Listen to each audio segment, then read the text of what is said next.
Elena Dawson had always known how to mask pain behind elegance. As a child raised in the quieter suburbs of Connecticut by her widowed father, Captain Ronald Dawson, a retired firefighter who wore his trauma like soot on his skin, Elena learned early that survival often wore a smile. Her mother, Naomi, a violinist who passed from a sudden aneurysm when Elena was only 9, left behind journals filled with grace and unfinished dreams. Her father never remarried. Instead, he poured everything into raising Elena with structured kindness, moral firmness, and an unyielding sense of self-worth. Elena excelled in school, eventually earning a degree in educational psychology. She worked at a private school counseling emotionally troubled teenagers and often spent weekends volunteering at a community shelter. She didn't need to be saved. That was what made her fall for Liam Carrington so strange. Because from the very beginning, he seemed like someone who liked rescuing women, even ones who didn't ask to be rescued. Liam Carrington was charm carved into marble. The son of former investment banker Harold Carrington and socialite Genevieve Carrington, he grew up in a world where wealth wasn't earned, it was inherited like cheekbones. At 34, he had already become a rising star in the hedge fund world, known for his bold deals, high-risk stock flips, and ruthlessly effective poker face in boardrooms. The first time he laid eyes on Elena was at Nora Wallace's engagement party, a mutual friend from college. Elena was wearing a cobalt blue silk dress and talking about cognitive behavioral therapy with a few teachers from the Bronx. Liam had cut through the crowd like a man hunting down an answer to a question he didn't know he'd asked. Their first conversation lasted hours, the laughter flowing effortlessly, the chemistry undeniable. For Elena, his attention felt like sunlight. For Liam, her quiet resilience intrigued him like a locked door he had every intention of unlocking. Within 3 months, there was a proposal. 6 months later, Elena stood in a bridal boutique surrounded by ivory silk, gazing into a mirror where the dress fit, but somehow didn't feel like it belonged to her. The wedding was extravagant. Held at an estate in the Hamptons, it hosted nearly 400 guests, with imported orchids lining every table, a champagne waterfall, and a gospel choir flown in from Atlanta. But behind the glamour, Elena noticed things: Genevieve's polite but pointed remarks about her modest upbringing, Liam's controlling nature when he corrected the playlist she'd made, and how he whispered to his best man that Elena's too pure for this world, it's almost boring. That night, alone in the honeymoon suite while Liam was downstairs drinking with some groomsmen, Elena removed her makeup slowly and stared at herself in the mirror. She didn't cry, but something tightened in her chest. The room was beautiful, the marriage was official, and the future ahead looked like a movie script. But in her heart, a question had already formed like a crack in glass. Had she just walked into something she wouldn't be able to walk out of? The answer wouldn't come until much later, but that night was the first time Elena Dawson realized that even the most beautiful cages can shimmer like paradise, and a wedding dress that never fit right was never just a seamstress's error. The Carrington estate in Westchester County looked like something out of a royal catalog: manicured lawns, a circular marble driveway, ivy-laced balconies, and floor-to-ceiling windows that reflected the clouds like glassy illusions. But once Elena stepped inside, it felt more like a mausoleum than a home. The staff greeted her with forced smiles, all of them seemingly more loyal to Liam than to her, and every corner of the house echoed his presence.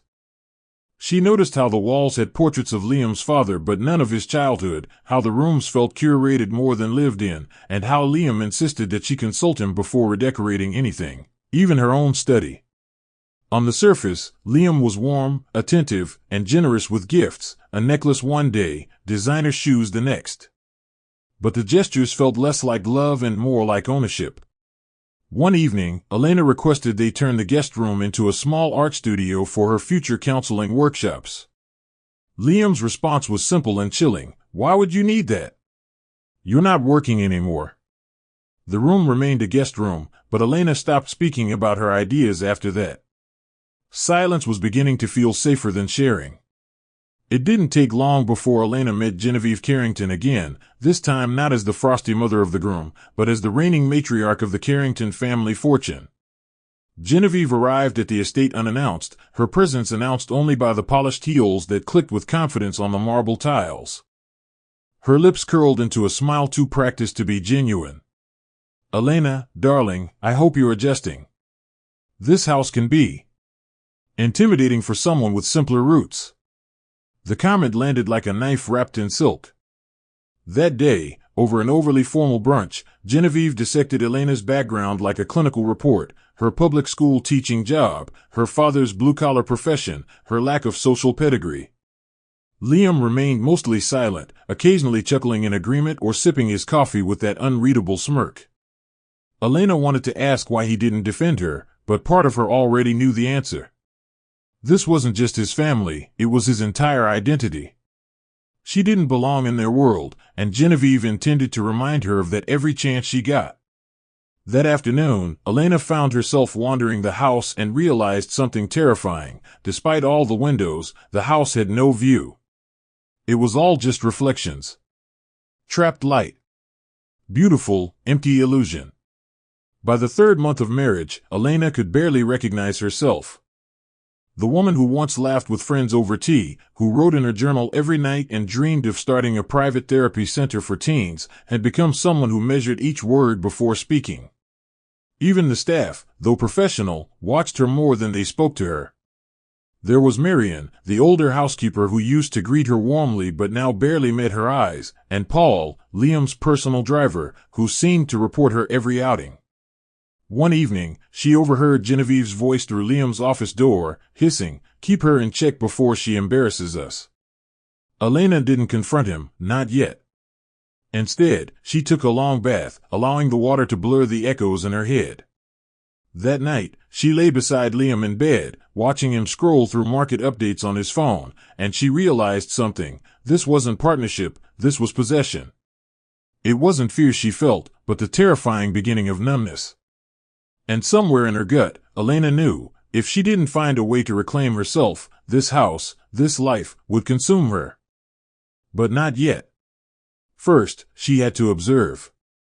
Then, she'd decide how to burn it all down, quietly. Elena's resignation came on a Thursday. The school principal, Mrs. Lenore Huxley, called her into her office wearing that familiar knitted frown. "Are you sure about this, Elena? You've made real change here. The kids. They trust you," she said. Elena smiled, but it was the hollow kind, the one she'd perfected in the mirror at home. "It's time," she answered softly, though everything inside her screamed otherwise. The truth was, she hadn't made the decision on her own. Liam had grown increasingly agitated with her work schedule, especially when she had late evening sessions or weekend activities with troubled teens. "Why are you prioritizing other people's kids over your husband?" he snapped one night when she missed a dinner at his firm's penthouse. The next morning, he left a notarized letter on the breakfast table, a drafted resignation she hadn't written, but was expected to sign. Her hands trembled as she did it. A part of her felt like she was betraying herself, abandoning the young girls who opened up to her in therapy. But Liam had been clear, his wife had no business working when she didn't need to. So she quit. Not out of will, but as the first documented surrender. The following week, Nora Wallace showed up uninvited, clutching a bottle of red wine and wearing her signature denim trench coat and combat boots. Nora had been Elena's best friend since university, their friendship a bond forged over late-night cramming sessions and heated debates on mental health policies. As soon as she walked through the door, Nora's eyes darted across the cold opulence of the Carrington home. "This place is like a museum where no one's allowed to touch anything," she muttered under her breath. They sat in the sunroom, though it offered little warmth. When Nora learned about Elena's resignation, her jaw clenched. "Liam asked you to quit?" "Elena, what the hell happened to the woman who said she'd open her own practice by 35? Elena didn't respond. Instead, she stared at her wineglass and whispered, "He just wants what's best." Nora wasn't fooled. No, he wants control, and he's dressing it up as love. Before she left, Nora slipped a folded document into Elena's hand, something she had been working on as a paralegal, a basic marital asset protection worksheet. "Don't wait till you're erased," she said. And then she was gone. That night, Elena hid the paper in a drawer she knew Liam never opened. Liam's gestures became increasingly performative. He scheduled photo shoots with upscale magazines for their philanthropic image, hosted black tie events where Elena was expected to stand silently by his side, and encouraged her to take etiquette classes with wealthy wives who talked more about purses than purpose. One night, during an elite couples retreat, a conversation around careers came up. When Elena was asked about her past work in therapy, Liam interjected before she could answer. She used to counsel kids, but now she's devoted to more valuable things, our home, our future family. The women smiled politely. The men nodded. And Elena? She felt her throat tighten with silent rage. That same evening, back in their suite, she told Liam she felt belittled. He laughed, brushed her hair back, and whispered, "I elevated you." Those words rang in her ears for hours. It became clear to her then, Liam didn't want a partner, he wanted a polished accessory. The illusion of love was held together by power disguised as protection, affection laced with possession. Elena wasn't sure yet how to fight back. But one thing was certain, she would never be that silent woman in the corner again. Not forever. 3 weeks after Elena's resignation, she decided to throw herself into something that still felt like hers, a charity initiative she had once dreamed of launching for underprivileged teen girls with behavioral struggles. Despite Liam's reluctance, she began planning a benefit gala meant to support mental health workshops. She used her personal savings, contacted a few colleagues from her teaching days, and drafted her own program template. For a few days, it felt like breathing fresh air again. She designed the invitations herself, reached out to caterers, and even arranged for a few girls she had mentored to give testimonials via recorded video. When she told Liam about the date, he blinked twice, then smiled with tight lips. "Of course, darling. Just don't make it about yourself too much, all right?" Elena paused, unsure how to respond. "It's not about me. It's about impact." Liam leaned in, kissed her cheek, and walked away muttering, "We'll see." That night, Elena stayed up finalizing logistics, unaware that behind the scenes, Liam had already contacted several guests, warning them that it was more of a feel-good vanity event and they weren't obligated to show up. He masked sabotage as caution. Elena's dream would soon become a stage of humiliation. The night of the event arrived, and Elena stood in the foyer of the rented ballroom in a sleek emerald gown, her eyes bright with hope. The room was elegantly lit, the tables adorned with wildflowers, and soft classical music played in the background. But as the hours ticked by, the seats remained largely empty. Only 12 people showed, half of them former colleagues from her teaching days, one being her old student Destiny who had taken the train across the city just to surprise her. The keynote speaker canceled last minute, citing an unexpected scheduling conflict. Elena's face froze in practiced grace as she realized what had happened. Liam arrived fashionably late, arm in arm with 2 of his corporate partners, feigning ignorance.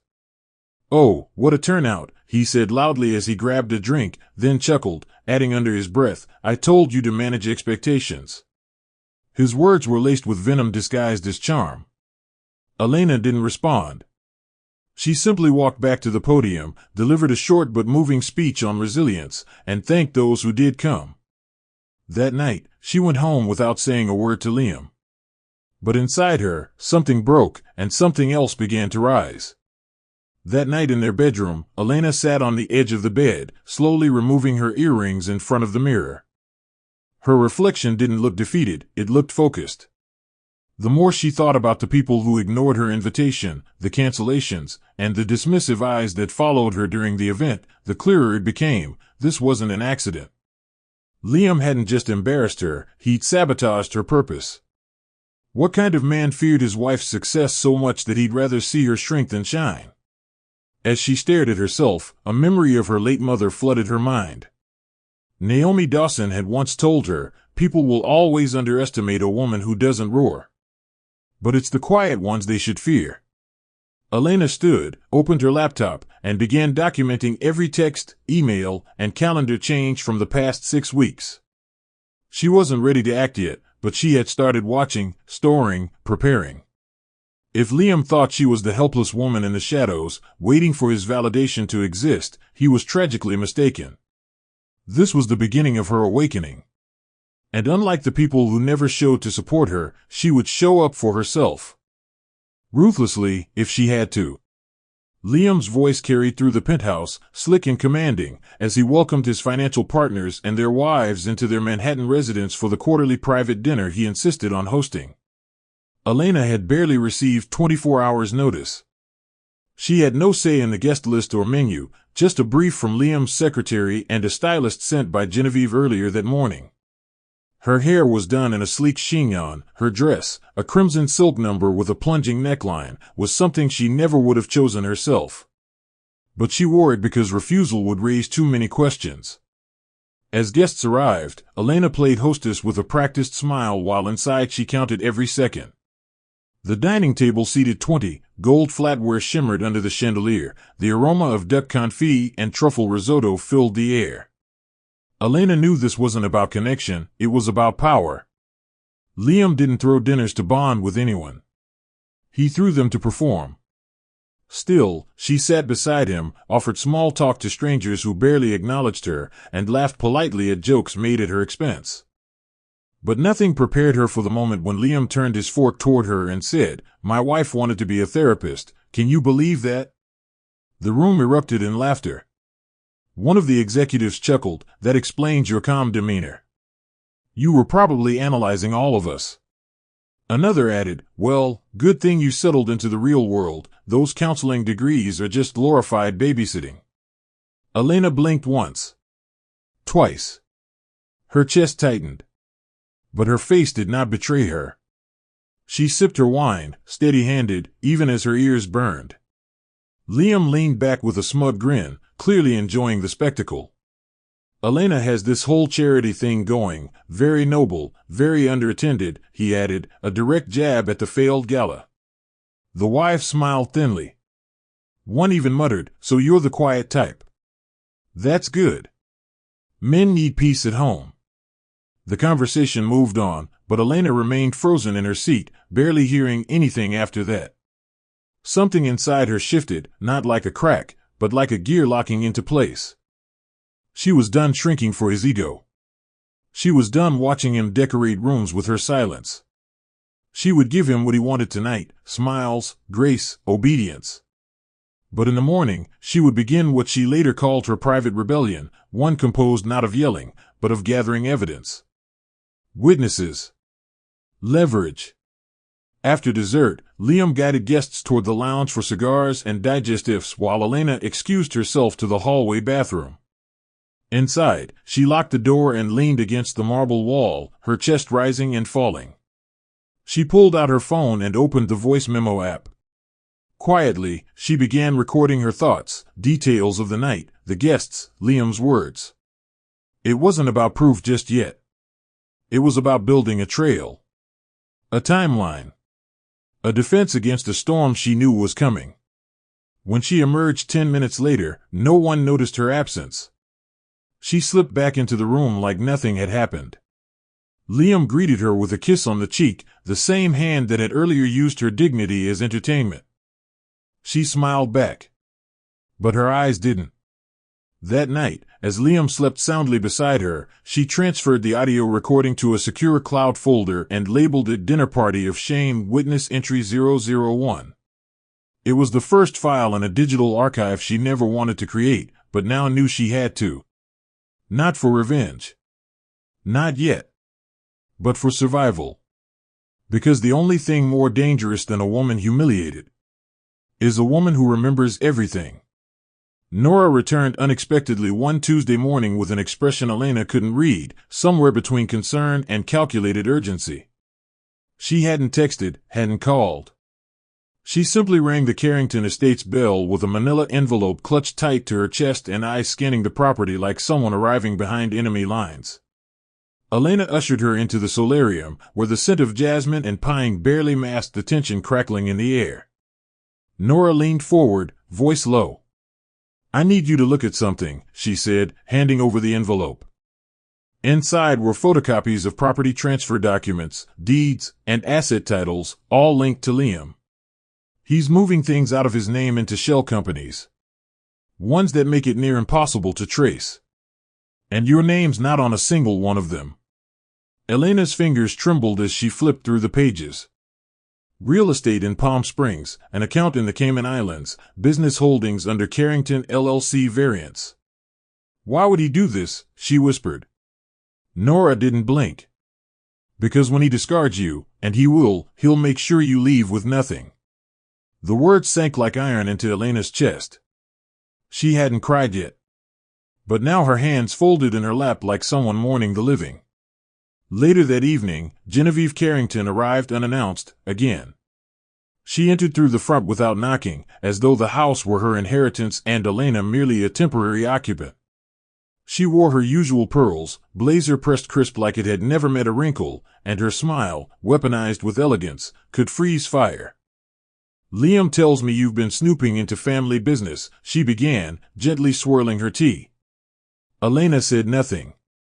I understand curiosity, darling, but the Carringtons are a different breed. We keep things in order. Controlled. She paused, then set the cup down with a clink. You may not realize it, but you're protected. My son has done you a favor, elevated you. All this, she gestured around, was not meant for someone who comes from modest means. It wasn't what she said. It was how she said it. Elena felt her spine straighten. Genevieve rose and leaned in, her voice turning quiet and venomous. Don't confuse survival with entitlement.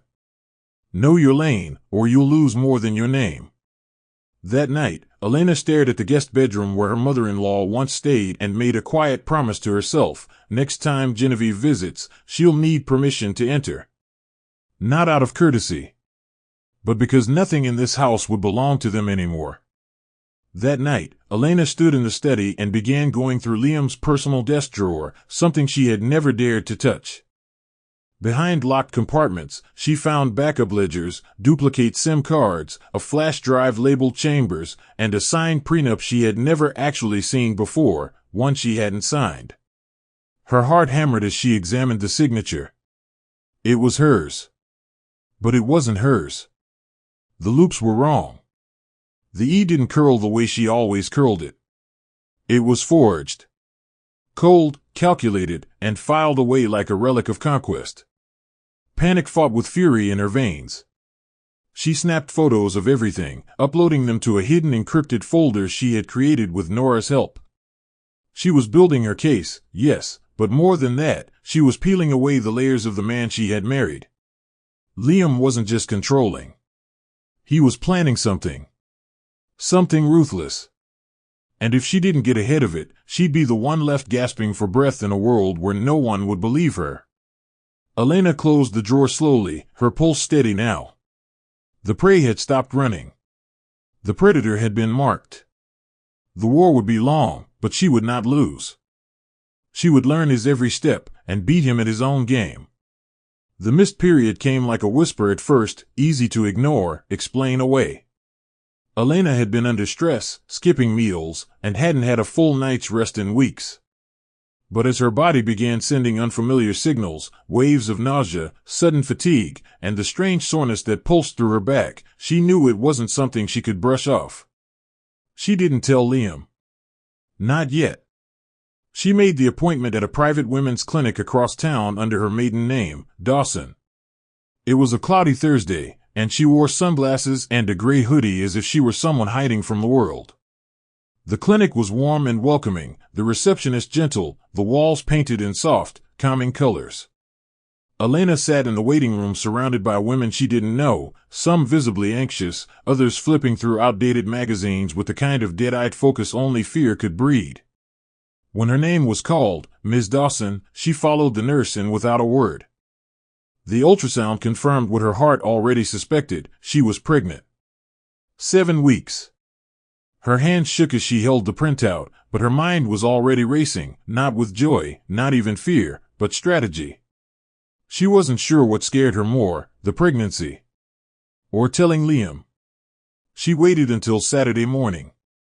Liam was reading a market report in bed, a glass of green juice on the nightstand, while jazz played softly from the Bluetooth speakers. Elena sat beside him, her fingers laced tightly. I have something to tell you, she began, voice steady. He glanced up. I'm pregnant. The silence that followed wasn't shock, it was something colder, heavier. Liam blinked, then slowly set the tablet down. And what exactly do you expect me to do with that information? He asked, no trace of warmth in his voice. Elena blinked. I thought you'd want to know. Liam exhaled, ran his hand through his hair, and muttered, You really think now is a good time for this? We're in the middle of a capital reallocation, Elena. The word slammed into her like a punch. I didn't get pregnant on my own. He looked at her, sharp and unmoved. Maybe you should have thought of that before letting it happen. There was no embrace, no discussion of the future, just dismissal. That night, Elena slept in the guest room for the first time, cradling her stomach in the dark, a single thought consuming her, my child will not grow up under his shadow. I'll protect us both. No matter what it takes. The following week, Elena returned to the clinic for follow-up blood work, this time more composed. That's where she met Dr. Reuben Cho, the on-call physician with gentle eyes and a calm presence. He wasn't intrusive, didn't ask about the father. But as he spoke to her about nutritional needs and emotional balance during early pregnancy, she found herself blinking back tears. She hadn't realized how starved she'd become for simple kindness.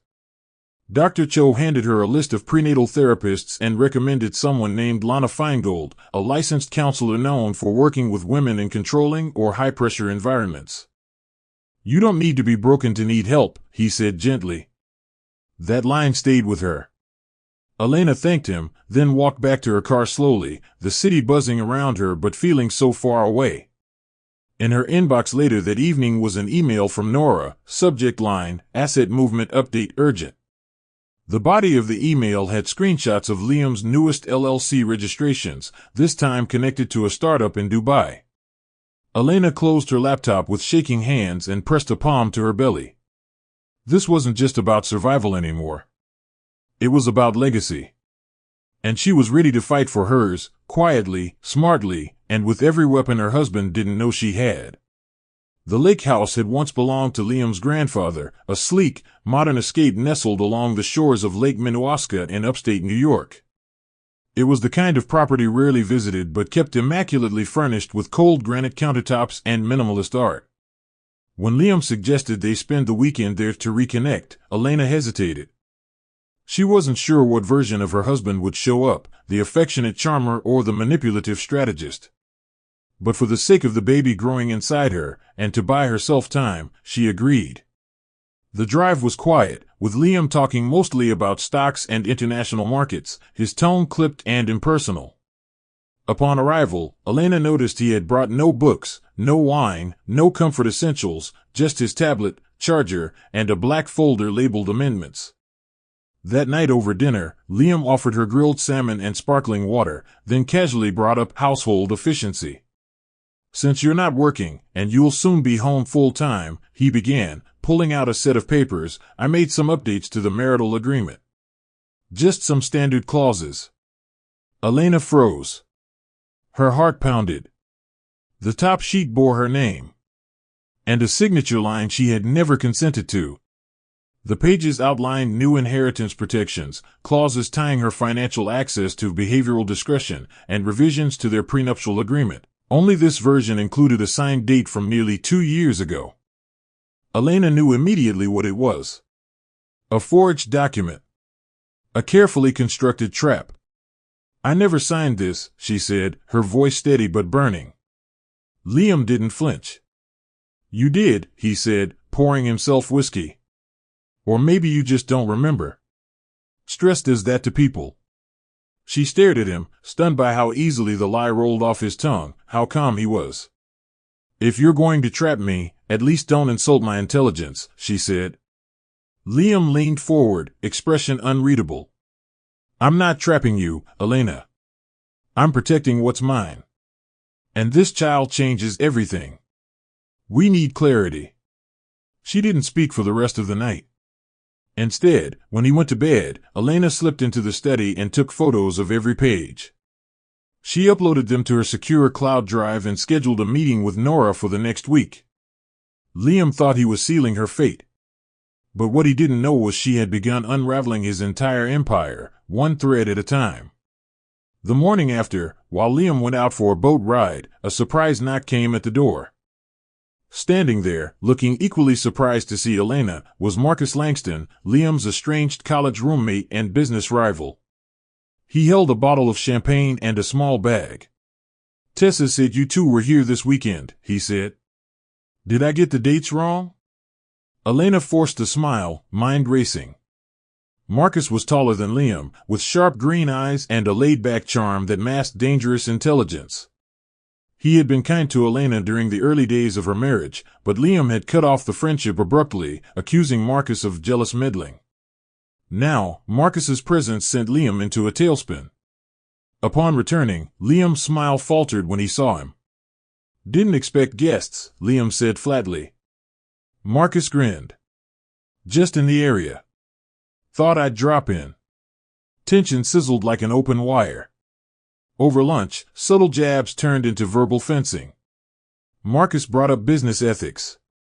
Elena noticed Liam grip his glass tighter. Tessa's name surfaced too, Marcus's design partner, but something in his tone hinted at deeper ties. Elena listened carefully. Liam was agitated. Off balance. And in that moment, she realized Marcus was her wild card. And wild cards, when played right, could break kings. The storm arrived unannounced, its winds howling across the Carrington estate like a long-forgotten reckoning. By nightfall, thunder growled low and restless while rain lashed against the floor-to-ceiling windows. Elena sat curled in the armchair of the upstairs library, flipping through a psychology casebook she hadn't touched since her last day at the school. She didn't bother asking Liam if he wanted dinner. He was downstairs in his study, immersed in stocks and documents. But when the power suddenly flickered and went out completely, a suffocating silence blanketed the mansion. Liam cursed downstairs, his voice bouncing angrily through the marble corridors. Elena calmly stood and retrieved the emergency flashlight from the linen closet. She walked downstairs to find him yanking cords and shouting into his dead phone. "What the hell happened to the generator?" he snapped. "Maybe it decided it needed behavioral clarity," she replied coolly. He turned sharply. "What did you just say?" Elena didn't answer. Instead, she lit candles one by one, her expression unreadable. The estate, usually sterile and bright, now flickered with moody shadows, an atmosphere more honest than any Liam had ever designed. The darkness wasn't frightening to Elena. It was freeing. Later that night, as the storm raged outside, a sharp argument erupted in the master bedroom. Liam accused Elena of being ungrateful, of sabotaging the mood of the house and using pregnancy as a sympathy weapon. He had a talent for making venom sound rational, cold rage dressed in silk words. Elena stood her ground, arms crossed over her belly.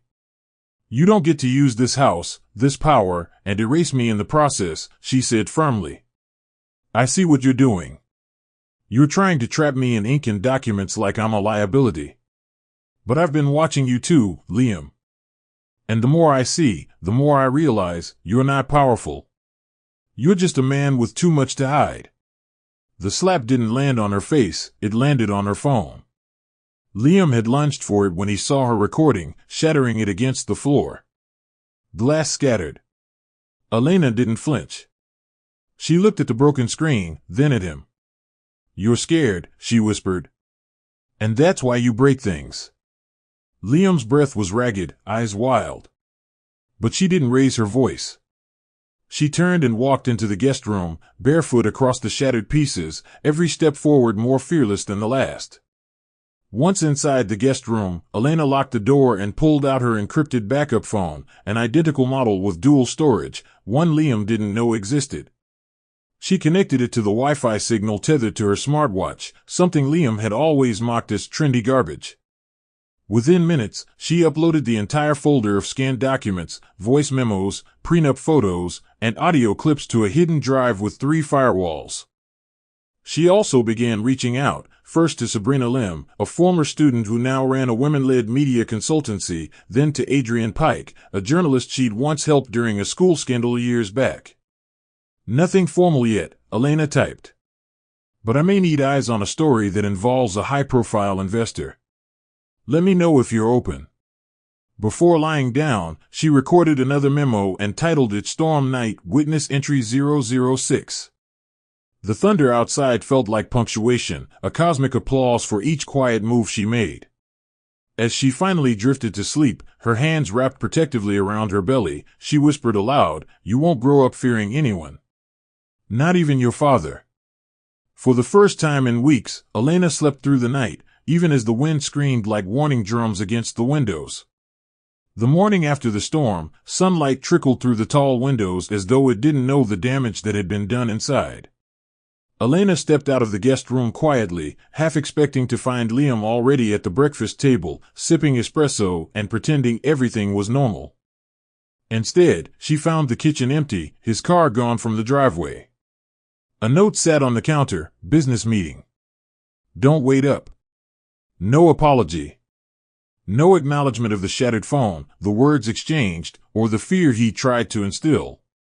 She picked up a broom and dustpan and swept the shards he had left behind, each piece like a metaphor for the marriage she once believed could be healed.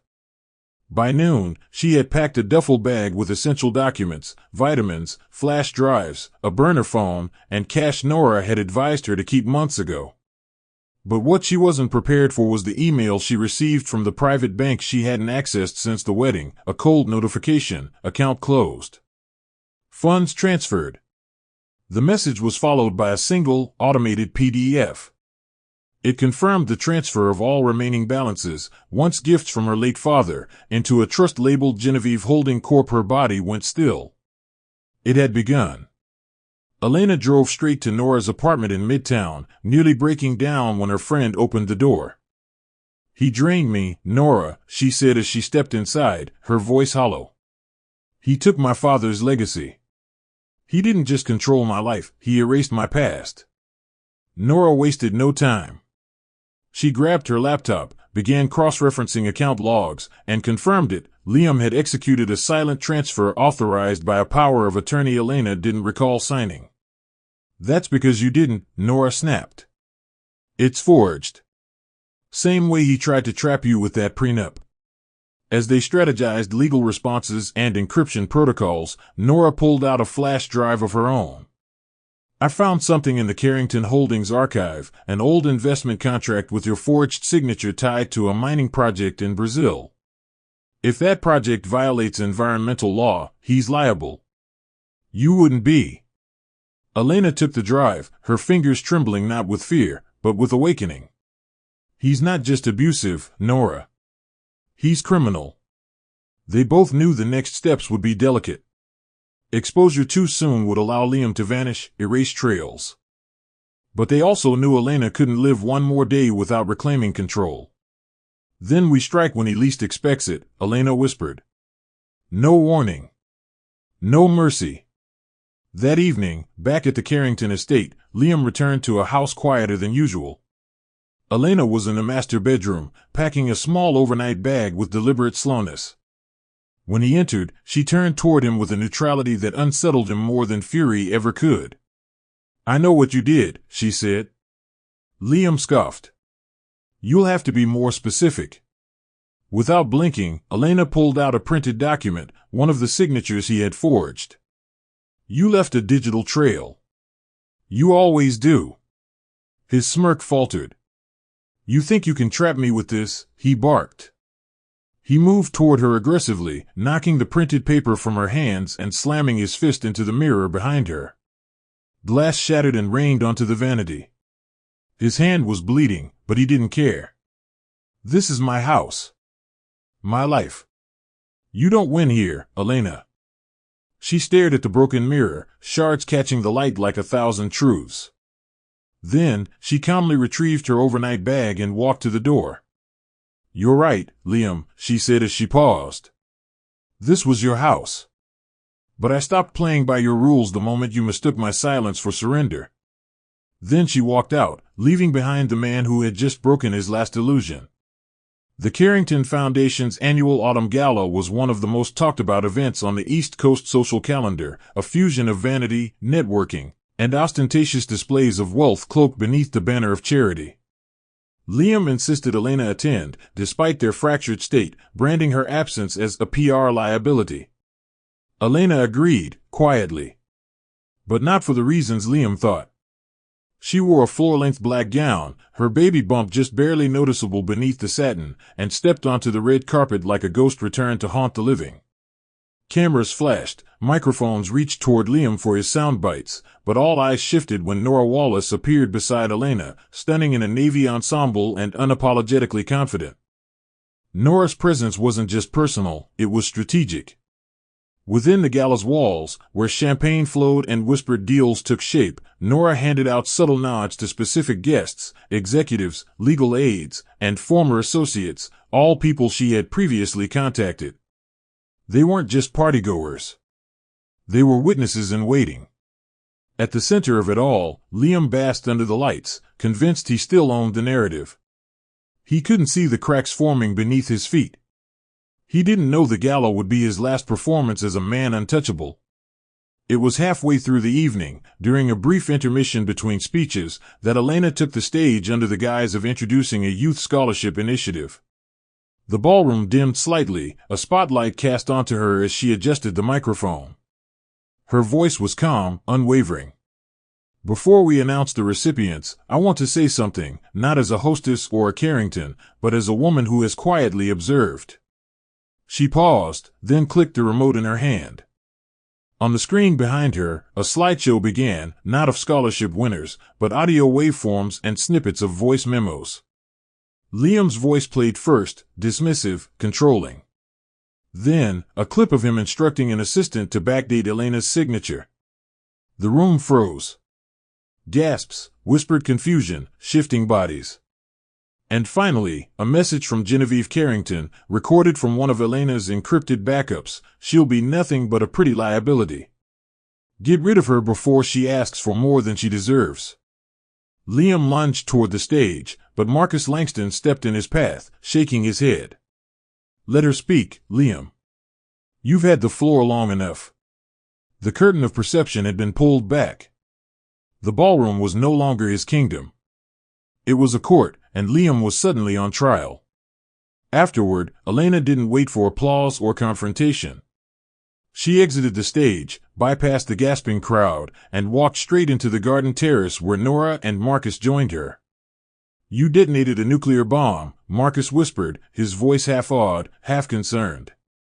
Good, Elena replied, without a flicker of regret. Back inside, Liam's phone buzzed nonstop, messages from board members, lawyers, financial partners, each distancing themselves with sudden precision. He stood alone, jaw clenched, his empire unraveling in real time, and for the first time, he looked small. Vulnerable. Naked. Meanwhile, a statement was released online through Nora's contact at the press, a formal apology from Elena for past silence, along with digital evidence now in the hands of investigators. But what no one knew, not even Nora, was that Marcus had handed Elena something earlier that night, a sealed folder marked Project Halberd. Inside were documents that tied Liam not only to financial fraud, but international laundering through a shell firm registered in Belize. Elena hadn't decided when or if she'd use it yet. But just knowing it existed made her next breath lighter. The mask had fallen. And beneath it wasn't a monster, it was a scared little boy pretending to be powerful. That truth would be his undoing. Elena didn't expect the woman at the cafe to be so poised. Liliana Briggs had once been nothing more than a name, whispered among Carrington elites as the ghost from Liam's past, an ex-fiancée who disappeared shortly before their engagement made headlines. But when Marcus contacted Elena with a quiet warning, "You'll want to meet the woman who saw him before you did," Elena didn't hesitate. Liliana arrived at the cafe in dark slacks, a cream coat, and eyes that looked like they had survived fire and come back colder. They spoke in low voices over chamomile tea. "He ruined me," Liliana began, sliding a thumb drive across the table. "I had a software firm. He promised funding, tied his name to it, then pulled out the night before launch. Filed lawsuits, blamed mismanagement, froze the accounts.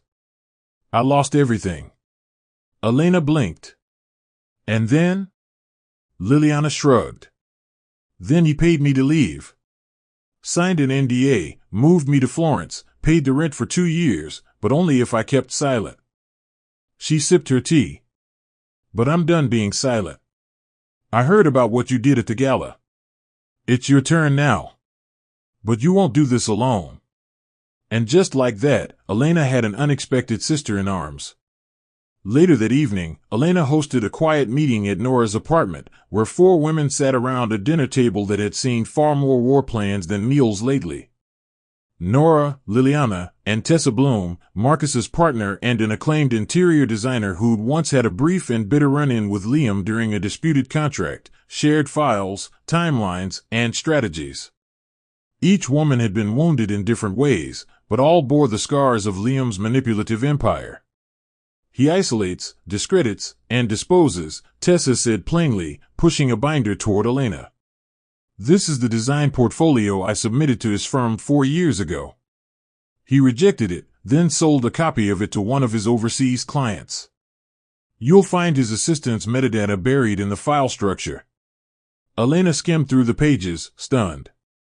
He's not just cruel, she said quietly. He's a thief. Nora leaned forward. And he's surrounded by loyalists who've kept him protected for years. But they won't survive sunlight. They dubbed themselves the Sisterhood, not officially, not out loud, but that night they made a pact. Each one would gather evidence independently and in silence. When the time came, their collective truth would be louder than any lie Liam had ever told. By midnight, a strategy was mapped out, one that went beyond courtrooms or headlines. The women would use their respective industries, media, design, law, and technology, to systematically expose Liam's web of deceit. Tessa would contact her silent investors, many of whom had crossed paths with Carrington Holdings and were unaware of their names being used without consent. Nora would draft the legal framework, compiling documents that would point to systemic fraud, not just isolated incidents. Liliana would contact foreign associates, tracing offshore connections, especially the ones that tied back to Project Halberd. Elena, meanwhile, would remain public-facing. She would play the composed wife until it was time to file official charges. But most importantly, she would be the glue, keeping them focused, measured, and brave. Before they parted ways that night, Liliana stood and held up her tea. To the women who won't be erased, she said. The others raised their cups. Elena looked around the room, her heart no longer racing with fear but pulsing with purpose. Liam had spent years building a kingdom of mirrors and shadows. But he had forgotten one truth: even the most cunning predator underestimates the strength of prey that learns to fight in a pack. And this time, the hunt was coming for him. Elena had never pretended to be anyone other than herself, until now. With Liliana's contacts and Nora's encryption tools, she created a digital identity under the alias Aria Monroe, a fictitious investment analyst specializing in crypto acquisitions. Under this new persona, she carefully infiltrated an online forum where Liam's latest mistress, Marissa Dorn, frequently posted anonymously, mostly sharing shallow lifestyle updates, occasionally flaunting untraceable gifts from a mysterious partner. Through these posts, Elena identified the offshore funneling pattern. Each time Marissa traveled to Monaco or Singapore, shortly afterward, ghost LLCs under Liam's holding company would appear, transfer funds, and dissolve within weeks. What disturbed Elena most wasn't just the money, but the way Marissa had been weaponized. She wasn't just Liam's mistress, she was a decoy, unknowingly being used to shift capital away from legal scrutiny. Elena began a private conversation with her, acting as a curious analyst with interest in Liam's brilliance. Marissa, flattered and eager to flaunt her insider status, revealed screenshots and account references, unknowing proof that would later become exhibits in court. It wasn't revenge. It was intelligence gathering. And Elena executed it like a masterclass in controlled rage. She wasn't just fighting for her freedom now, she was preparing to bury the Carrington name in truth. At the same time, Tessa began working her way through real estate contracts tied to Liam's shell accounts. In one particularly twisted deal, she discovered a Miami beachfront property purchased under a fake name, Alonzo Benton, which had Liam's fingerprints all over it. The deed had been signed by an alleged Venezuelan entrepreneur who, upon investigation, turned out to be a deceased fisherman with no international records. Nora contacted a former Department of Justice paralegal who owed her a favor and sent the materials over for review. What came back was damning. The identity fraud crossed into federal territory, and if proven in court, could carry serious prison time. Meanwhile, Liliana coordinated with a European data forensics expert who traced Liam's hidden holdings back to a chain of art laundering fronts. He used fake appraisals to claim inflated losses and write-offs, Liliana explained. It's not just financial abuse anymore, it's tax fraud, international laundering, and civil racketeering. Elena listened in silence, her baby growing steadily inside her. She was no longer the woman asking why this happened. She was the woman mapping how it would end. And she would ensure every document, lie, and betrayal was exposed, not with rage, but with undeniable evidence and deliberate timing. Every night Elena continued to record private memos under aliases and file them into categorized folders: marital abuse, financial fraud, coercion, emotional manipulation, asset theft, and now, international crimes. She kept the burner phone charged, the encrypted drives updated, and a second set of files stored in a weatherproof box at a secure P.O. box locker in Harlem under her cousin's name. But it was during a call with Marcus that she received the final key. There's one more account. Buried under a shell within a shell. I've only seen Liam access it once, back when we were partners, he said. He provided coordinates, an abandoned business name, and a Swiss node registered through the dark web. With Sabrina Lim's help from the media firm, Elena accessed it through legal gray zones. Inside, she discovered the shocking truth: Liam had forged additional prenups. Not just for her, but for at least 2 other women, contracts he kept as legal traps for blackmail leverage. She stared at the screen, nauseated, a hand on her stomach. He's not just dangerous, he's methodical. And now, thanks to every lie he'd ever documented, she had more than enough to become the architect of his downfall. Slowly. Strategically. Completely. The annual Global Investment Consortium held its luxury summit that year on the private island of Varelli, a playground for billionaires nestled in the Mediterranean, far from regulation, paparazzi, or government eyes. Liam had been invited as a keynote speaker on financial fluidity in emerging markets, and it was the perfect storm. Elena, through Marcus's discreet back channel, ensured Liam would be presented with a game-changing partnership opportunity, one that came from a fabricated Middle Eastern venture group created entirely by Liliana's contacts and masked under encrypted credentials. The bait, a $200 million offshore renewable energy deal. Liam, arrogant and greedy as ever, jumped at the opportunity. He didn't know that the contract had been drafted by Nora, reviewed by federal compliance experts, and embedded with subtle legal traps. Once signed, it would prove that Liam had knowingly entered into an illegal international agreement under fraudulent pretenses, thereby nullifying any protection his shell companies could offer. As he boarded the jet, Elena packed a suitcase, not with clothes, but with final evidence drives, notarized declarations, and sealed affidavits. Liam thought he was flying toward expansion. In truth, he was flying directly into a cage, with gold trim and a velvet landing strip. Back in New York, the Carrington estate had been left in Genevieve's care while Liam was away. For years, she ruled over the household like a general in pearls, ordering staff around, overseeing contracts, and coordinating Liam's image management with PR agencies.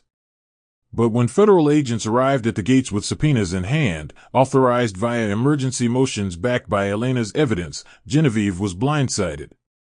"This is preposterous," she hissed at the agents as they served her notice, froze the estate's assets, and began cataloging every piece of financial paper, server drive, and hard-copy ledger.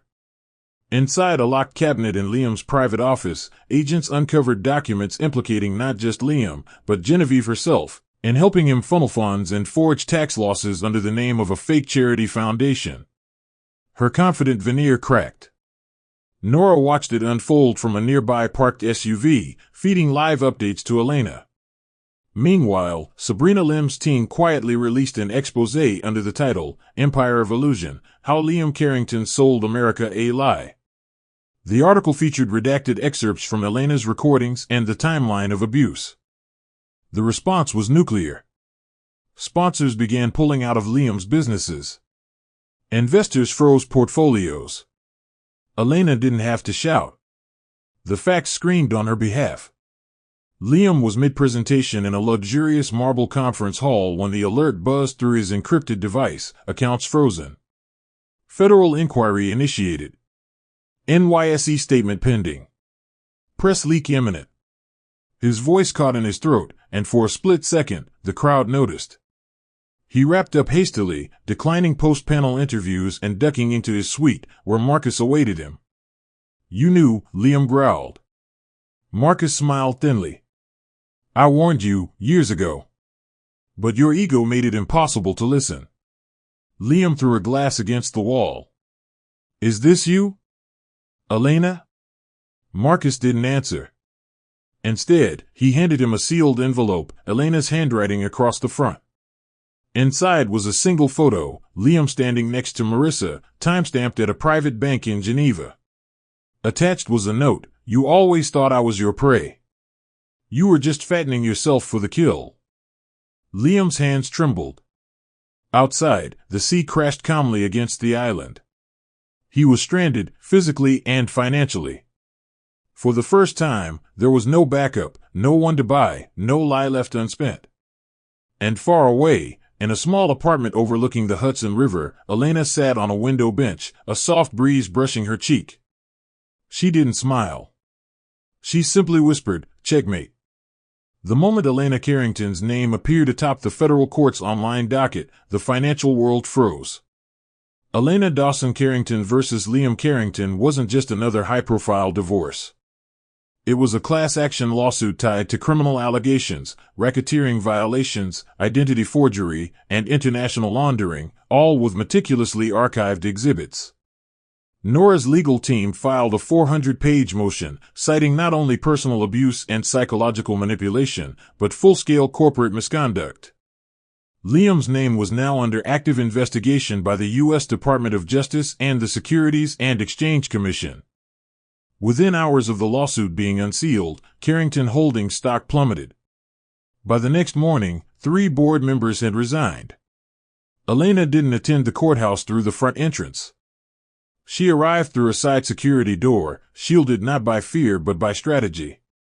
Nora walked beside her. Marcus and Liliana trailed a few feet behind. Elena wore no makeup, no jewelry, only a gray blazer, a white blouse, and the calmness of a woman who had already endured her war long before anyone witnessed it. "You're ready?" Nora asked. Elena nodded. "He's the one who should be scared now." In court, Liam sat alone. Genevieve had vanished, Marissa had fled, and every legal shield he once trusted had crumbled like paper in rain. Inside the courtroom, Elena's side delivered opening arguments not just with emotion, but with hard, surgical facts. Audio recordings, notarized witness statements, paper trails across 8 countries, financial analysis from 3 different forensic accountants, and footage from foreign surveillance all formed a story so detailed, so undeniable, the judge frequently paused proceedings just to allow cross-verification. Liam's attorney, a sharp-tongued man named Powell Riggs, struggled to rebut even one timeline without collapsing under the weight of the documentation. And then came the turning point. Nora played the voice recording of Liam mocking Elena's intelligence at the Autumn Gala, followed by the falsified prenup contracts revealed under handwriting analysis and metadata timestamps. The gallery gasped. One juror covered her mouth. Liam's shoulders stiffened, his jaw locking in fury. Elena sat unmoved, her eyes fixed on nothing and everything at once. When asked to testify, she didn't offer a breakdown or tears. Instead, she told her story like a psychologist breaking down a profile. Calm, precise, powerful. She spoke about coercion, humiliation, financial erasure, and the danger of polished men who wear their egos like armor. "He didn't just want to break me," she said. "He wanted me to thank him for it." The court heard her. And they believed her. By the end of the 3rd day, media coverage had transformed Elena from the quiet Carrington wife to a national symbol of strategic resilience. News anchors debated her brilliance. Women's advocacy groups rallied behind her. Hashtags like hashtag she brought him down and hashtag Elena Unbroken trended worldwide. But she stayed out of the spotlight, giving no interviews. When journalists camped outside her building, she responded once through Nora's firm, "The story is not about power. It's about accountability." Behind closed doors, Elena finalized the next blow, filing a second lawsuit in conjunction with Marcus and Tessa, targeting Carrington Holdings' use of falsified client endorsements and illegal design plagiarism. Liam was hit with injunctions, asset freezes, and civil penalties amounting to tens of millions. He tried to countersue for defamation, but his motion was laughed out of court. The final blow came when Liliana handed over a sealed letter, one from a foreign ambassador detailing Liam's coercion of overseas partners under falsified documentation. The U.S. Attorney's Office officially stepped in. Elena declined to watch the press conference. She was already at home, curled on the couch, her hand resting on her belly as her baby kicked softly. The fight had never been about destroying Liam. It had always been about reclaiming herself. And now, she had. The eviction notice arrived on embossed legal stationery, delivered by a federal marshal who walked through the Carrington estate like a man visiting a crime scene. Liam stood at the foyer in stunned silence, the marble floor beneath him suddenly feeling unstable. "You have 72 hours to vacate," the officer announced. The mansion, once his symbol of status and wealth, was now listed as a frozen asset, pending full seizure under a federal investigation. His voice broke as he tried to negotiate. "There's a mistake. My attorneys," but the marshal cut him off, calmly stating, "Everything has been verified. The house is no longer yours." Genevieve's antique collections were catalogued. The fleet of luxury vehicles towed. Every drawer, closet, and safe was opened under supervision. And with each click of a camera and zip of a plastic evidence bag, Liam's legacy crumbled. Meanwhile, the media watched from the road beyond the gates, cameras flashing, reporters live-streaming his fall from grace. Inside, he sat on the bare staircase with his head in his hands, the echo of his own silence haunting him louder than any judgment. Once a king in his castle, now a man with no throne, and worse, no audience left to applaud him. Marissa Dorn had vanished days earlier, taking with her 2 duffel bags of stolen cash and several pieces of jewelry Liam had gifted her under fake names. She left behind a voicemail, one that Liam would replay in disbelief. "You told me I'd be safe. You lied. I'm not going down with you." Her betrayal was brutal, but fitting. The woman he used as a pawn had fled the game when she realized he wasn't a king but a collapsing piece on the board.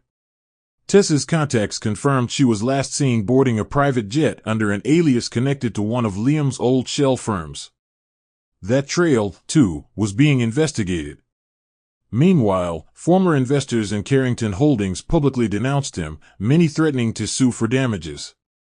Once adoring interns were sharing NDA-breaking exposés online. The media painted him as both villain and cautionary tale. Even old friends refused to take his calls. Liam tried to find comfort in the small things, his tailored suits, his untouched vintage scotch, but none of it tasted like power anymore. It tasted like loss. For the first time in his life, he had no idea what came next. And that terrified him more than Elena's lawsuit ever did. Far away from the cameras and chaos, Elena had moved into a lakeside apartment just outside the city. It wasn't grand or opulent, but it was quiet, filled with morning light and warm wood tones. A small garden out back allowed her to plant tomatoes and lavender, tiny symbols of a life she was building from soil and healing, not stone and pride. Nora visited often, bringing groceries and updates on the legal progress. Liliana occasionally stayed overnight, the 2 women sharing long, reflective conversations about the illusion of love and the cost of silence. Elena had declined all media offers, sponsorship deals, or book proposals. "I don't want to capitalize on my pain," she told Nora. "I just want peace." She spent her days journaling, reading, and preparing for motherhood. Some nights she played back the recordings, not out of vengeance, but as reminders of how far she had come. The house Liam tried to trap her in was gone. The life he tried to design for her had burned. And from the ashes, she was building something real. Not to prove anything to the world, but to prove it to herself. She had not just survived. She had prevailed, unbroken. The media frenzy around Liam Carrington had finally begun to die down, at least on the surface. With court proceedings in motion, frozen assets, and a ruined reputation, Liam attempted to salvage what little public dignity he had left. He began crafting a redemption narrative, scheduling quiet interviews with obscure financial podcasts and low-level publications. "Everyone makes mistakes," he said in one clip. "But I've learned. I'm focused on recovery and growth." To the uninformed public, it seemed like he was trying to rebuild. But Elena watched in silence from her small living room, remote in hand, lips pressed into a thin line. She hadn't responded to any of his indirect statements. She hadn't addressed his apologies through PR firms or his subtle attempts to paint himself as misguided but misunderstood. But she had one more truth to share, one he would never see coming. She selected a file from her encrypted cloud, an audio recording made in secret, nearly a year ago. Genevieve Carrington's voice, sharp and biting, poured through the speakers. "Elena is nothing more than a breeding vessel. Once she gives us a Carrington heir, she's disposable. Liam, you know this. You said it yourself. It was time the world heard what she had heard." Elena sent the audio, unedited, raw, and timestamped, to Sabrina Lim's team. Within 24 hours, it was embedded inside an investigative exposé titled "The Carrington Doctrine: Behind Closed Doors." The article pulled no punches. It outlined the emotional manipulation, psychological gaslighting, and legacy-driven misogyny that had ruled the Carrington dynasty for generations. It featured direct quotes from Genevieve's cruel dismissal of Elena's worth, paired with Liam's passive agreement and cowardly silences. Social media erupted. Feminist groups, abuse survivors, and public figures alike condemned the revelation, trending the hashtag breeding vessel across platforms. Investors who had cautiously remained neutral now made swift public exits. Political figures distanced themselves. 2 luxury brands revoked ambassador partnerships with the Carrington name. But the most devastating blow wasn't from the press, it was personal. Liam's younger sister, Charlotte, who had long stayed out of family matters, publicly posted a letter online denouncing both Liam and Genevieve. "I stayed silent for too long," she wrote. "But Elena never deserved this. And our family must not continue under a legacy built on lies." It was the final crack in the foundation. Liam's last line of defense, his family, had walked away. And Elena hadn't even had to speak a single word. Back in her apartment, Elena sat near the fireplace, a soft blanket draped across her lap, the baby's first kicks growing stronger by the day. Nora arrived with groceries and a wide-eyed look of disbelief. "That recording. Elena, you dropped a bomb." But Elena simply smiled faintly and said, "It wasn't a bomb. It was truth. The kind they never saw coming because they believed their shadows would never catch up." She had never needed to scream, beg, or seek vengeance in rage. Her strength had been quiet, layered, and precise. Later that night, as she lay in bed staring at the ceiling, she thought of the girl she used to be, the one who questioned herself in mirrors, who tried to adjust to a world she didn't belong to. That girl no longer existed. And Liam? He was now a man watching his reflection dissolve, unable to recognize the empty vessel he had become. Elena pressed a hand to her stomach and whispered to the child growing inside her, "You will never know fear like I did. You will be raised by truth."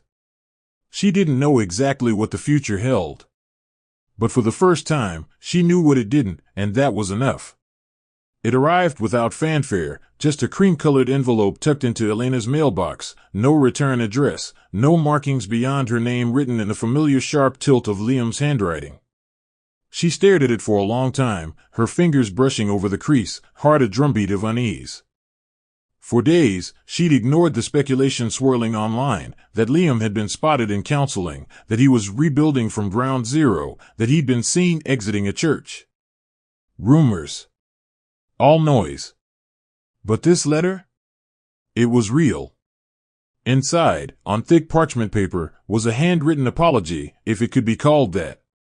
Elena, it began, I don't expect forgiveness, and I know I no longer deserve the right to even ask for it. But for what it's worth, I want you to know. I remember everything. And I was wrong. About you. About us. About power. The rest was filled with regret laced in a strangely unfamiliar humility. No begging, no excuses, just a hollow attempt at redemption. He confessed to the forged documents. To Marissa. To the offshore accounts. He admitted it all. But what stunned Elena most wasn't the admissions, it was the final line. If you choose to burn this letter, I understand. I deserve to disappear. Elena didn't cry. She didn't throw the letter or slam it into a drawer. Instead, she folded it back into its envelope and walked it to the fireplace. She stood there for a long time, staring into the low-burning embers, the words weighing heavy in her palm. This wasn't closure, it was aftermath. A soft echo of destruction long since set in motion. She thought of the girl she had been when she first married Liam, the girl who smiled at the idea of partnership, who believed in the fairy tale image of safety wrapped in silk and marble. And then she thought of everything she had endured, the cold nights, the public shame, the hidden cameras, the signatures that weren't hers, the fear she carried like a second skin. She looked down at her swollen belly, her baby nearly full-term now, and knew this letter didn't deserve her tears. It didn't deserve the space it occupied in her peace. She held the parchment above the fire until the flames reached and licked the edges. And as the ink curled and turned to ash, Elena exhaled deeply. Not in sadness, but in finality. Some stories didn't end with forgiveness. Some just ended. Outside, snow had begun to fall, coating the quiet neighborhood in a blanket of hush. Elena stepped onto her porch, her boots pressing softly into the white, her coat wrapped around her, the letter's ashes cooling behind her. She didn't check the news, didn't answer her phone. Nora had texted to say Liam was officially disqualified from holding executive positions for 10 years under federal sanctions. Tessa had shared that Liliana's tech startup had been funded in full by international investors moved by her survival. The world was still spinning. Justice had done its part. And Elena? She chose solitude that day, not as punishment, but as preservation. She made herself tea, lit a single candle, and sat in the armchair by the window where she had first mapped out her silent war. She touched her belly, felt a strong kick, and smiled. There were no cameras, no spotlights, no parades. Only warmth. The kind that isn't borrowed from power, but created by survival. For Liam, this was the chapter he never saw coming. For Elena, it wasn't revenge. It wasn't triumph. It was something greater. The unwavering peace of knowing she didn't just escape a nightmare, she walked through it and built a life on the other side. The wedding was small by choice, not necessity. Nora and her fiancé, Julian, an investigative journalist she met during the early days of Elena's case, opted for a serene garden ceremony at a vineyard just outside the city. Elena, dressed in a pale lavender gown that gently hugged her 9-month belly, stood at Nora's side as maid of honor.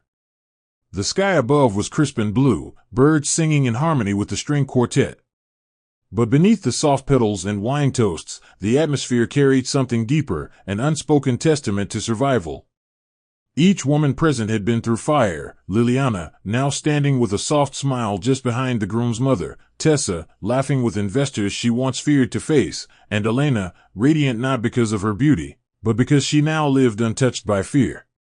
After the vows were exchanged and applause filled the air, Nora clutched Elena's hand with tears in her eyes. I couldn't have done any of this without you. Elena shook her head. You did it. I just reminded you who you were. The words weren't dramatic. They were true. Because in this circle of women, no one wore crowns, but all of them had built kingdoms from rubble. The next day, Liliana's memoir was announced publicly, Silk and Stone, the women they couldn't silence.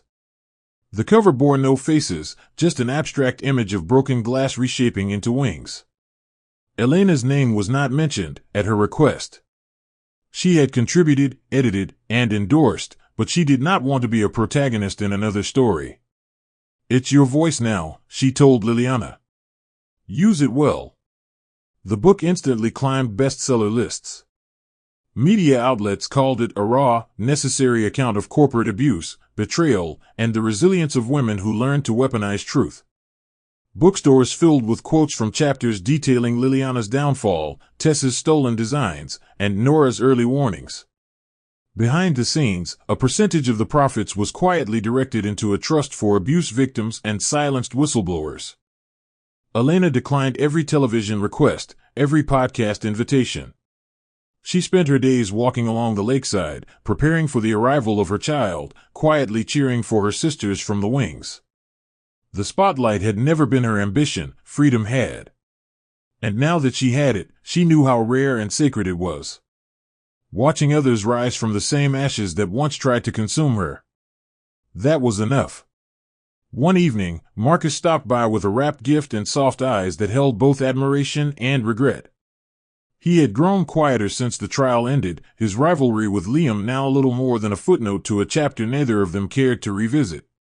"It's a sound machine," he said, placing the gift near the crib Elena had just assembled. "For the baby. White noise. Rain sounds. That kind of thing." She thanked him, her smile warm but distant. There was respect between them, deep, earned, but nothing romantic. And Marcus understood. "You're not building something new," he said, half to himself. "You're protecting what you finally made your own." Elena nodded. "Exactly." As he left, she stood at the doorway for a moment, watching the wind roll over the lake, her hands resting on her stomach. The world was still loud, still cruel. But within the walls she now called home, peace reigned. Her life was no longer curated for perception, it was lived fully, deliberately, quietly. She had loved. She had hurt. She had fought. And now, all that remained was this, a room filled with light, a heart that no longer trembled, and a future she had claimed, not as someone's wife, but as her own woman. The morning her daughter was born, the world outside was washed in gold. Elena had gone into labor just before dawn, alone but calm, her overnight bag already prepacked beside the front door. Nora had insisted she'd be there, but Elena had smiled and said, "If she comes early, it's because she knows I'm ready." And she was. At the birthing center, Elena's labor was long but undramatic. No one hovered. No one barked instructions. There were no expectations other than breath, presence, and strength. When her daughter finally arrived, full of life and lungs, Elena held her close to her chest and whispered, "You are everything I fought for." She named her Naomi Grace, after the woman who taught her how to stand in the strength she had to find on her own. The nurses remarked on how peaceful Elena looked. "She doesn't look like she just gave birth," one said.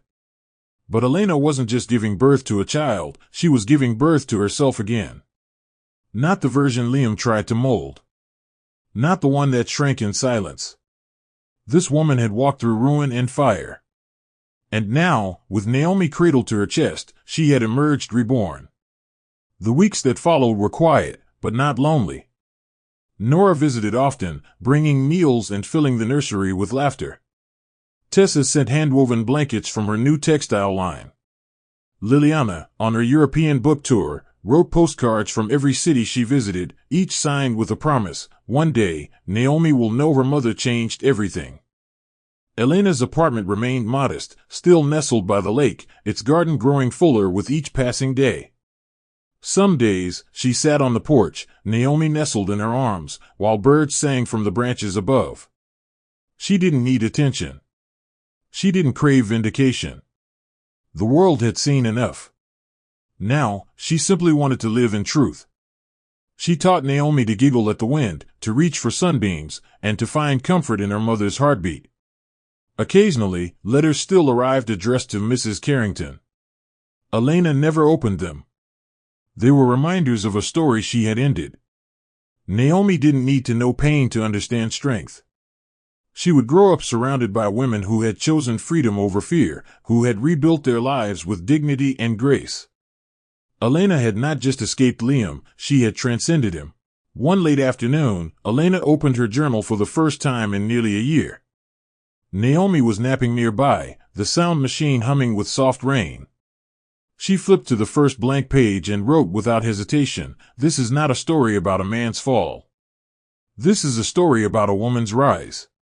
About how silence isn't the absence of strength, but the space where it takes root. About how sometimes you win by walking away, not as a victim, but as the architect of your own peace." She paused, then wrote two more words beneath it, "We survived." Outside, the sun began to set, spilling warm amber through the windows. Elena stood, kissed her daughter's forehead, and walked into the nursery, feeling nothing but lightness. No ghosts followed her. No chains clung to her ankles. She had no need for revenge, no lingering ache for closure. Everything she had endured had been transmuted into purpose. Her new beginning didn't require an audience. Just love. Just breath. Just Naomi. And for the first time in her life, Elena Dawson, no longer Carrington, was finally, gloriously, free. The end.